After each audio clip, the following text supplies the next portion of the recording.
perlakuan ketidakadilan negeri ini sekarang. Kita menuntut keadilan. Keluarga akan proses ini. Kita akan menuntut ke Propam, supaya menuntut Polda, Polsek semua. Penipu semua ini.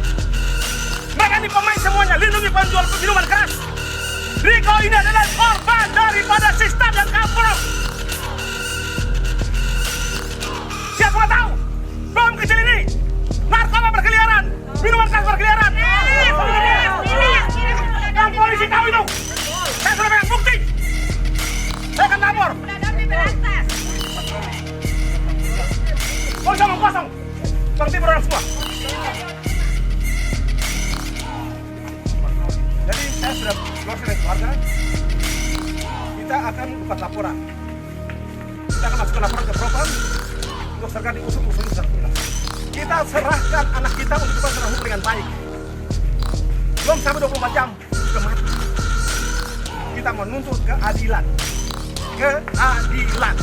Keadilan. Ini negara hukum.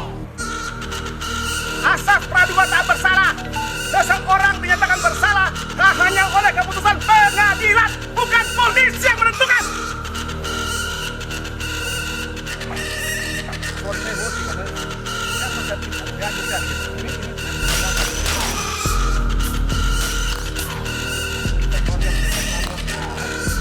Yang harus dapat, yang serahkan dia bukan polisi yang tangkap, keluarga yang serahkan karena percaya sama polisi.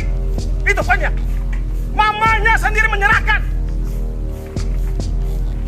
Mau itu mama tua, saya punya mama. Jangan anak kecil. Tidak adil negara ini. Harus diusut tuntas. Kapolres, Kapolsek semua diusut. Ini negara hukum. Bukan negara suka-suka gue.